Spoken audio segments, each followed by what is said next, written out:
नमस्कार बच्चों, आज हम खरगोश और हाथी इस पाठ का प्रश्न उत्तर करते हैं। देखते हैं पहला प्रश्न। प्रश्नों के उत्तर दो। ये आपको रोमन लेटर 3 लिखना है। हाथियों के बच्चे क्या करते थे? इसके लिए देखिए फर्स्ट पेज आपका लेसन का। हाथियों के बच्चे खेल खेल में एक दूसरे से लड़ते थे, तो उसे हम कैसे लिखेंगे? हाथी के बच्चे खेल खेल में एक दूसरे से झगड़ते थे। ये हमारा पहला प्रश्न का उत्तर। दूसरा, खरगोश दुखी क्यों थे? अब इसके लिए पूरा पैराग्राफ आपको रेफर करना है कि हाथी पानी से बहुत प्यार करते थे। वे सूंड से पानी भर भर कर नहाते, फिर सरोवर के नरम मिट्टी में लोथ लगाते। नरम ज़मीन उनके भार से दब जाती, साथ ही कई खरगोश के परिवार भी दब जाते। इससे खरगोश बहुत दुखी थे। मतलब खरगोश बहुत मर जाते थे, इसके लिए वे दुखी थे। ये हमको शॉर्ट में कैसे लिखना है? खरगोशों के बिल हाथियों के पैर से दब जाते, इससे कई खरगोश दबकर मर जाते, इसलिए वे दुखी थे। बराबर। ये हो गया आपका दूसरा प्रश्न। तीसरा, खरगोशों के सरदार ने बचने का क्या उपाय सोचा? इसके लिए हमें देखिए, खरगोशों के सरदार ने बोला, हम चांद के भांजे हैं। चांद में आप हमारे और साथियों को देख सकते हैं। हमारे कुछ भाई धरती पर रहने आए हैं। चंदा मामा रोज सरोवर में हमसे मिलने आते हैं। वे आपसे नाराज है। इसका मतलब क्या उपाय सोचा था उसने?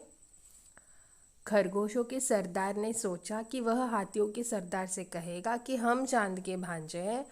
आपने हमारे बहुत से साथियों को अपने पैरों से कुचल दिया है, इसलिए हमारे मामा चांद आपसे बहुत नाराज़ है।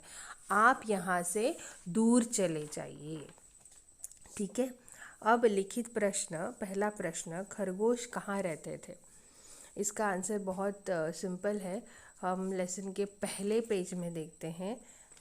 Page number 45। एक जंगल में एक सरोवर था। सरोवर के किनारे बहुत से खरगोश रहते थे। तो सिंपली हम लोग आंसर लिखेंगे, खरगोश तालाब के किनारे नरम मिट्टी में बिल बनाकर रहते थे। खरगोश दुखी होकर किसके पास गए? अब ये पेज नंबर 46 में देखिए कि कुछ चुने हुए खरगोशों के साथ वह हाथियों के सरदार के पास गया।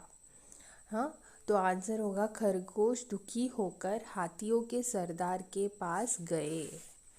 आगे, रात होने पर चांद कैसा निकला? अब लिखिए इसका आंसर। यहाँ पे देखिए पेज नंबर 46 पे, रात हुई पूरा चांद निकला, तो इसका आंसर होगा, रात होने पर पूरा चांद निकला। बराबर। हाथियों के सरदार ने क्षमा मांगते हुए क्या कहा? तो इसका आंसर आपको लास्ट पैराग्राफ में देखना है, पेज नंबर 47 में, कि हाथियों के सरदार ने अपने झुंड की तरफ देखा, सभी डर गए। अब सरदार बोला, चमकते हुए चांद को हमारा नमस्कार। हम अपनी गलती मानते हुए आपसे क्षमा मांगते हैं। अब ऐसा काम नहीं करेंगे जिससे दूसरों को तकलीफ हो। तो इसका आंसर कैसे होगा?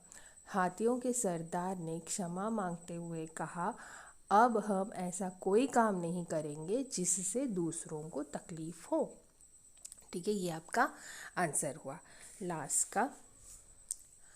अब आपको ये फ़ोटो देखना है, ये चित्र देखना है और इसके आंसर्स आपके नोट्स में लिखने हैं। आपने शब्दार्थ तक पूरा किया था, उसके बाद कंटिन्यू कीजिए। प्लीज़ याद रखिए, आपको हर बारी चित्र छांट कर मुझे भेजना है। कोई भूलिए नहीं। नोट्स कंप्लीट करें। आज के लिए इतना ही। धन्यवाद।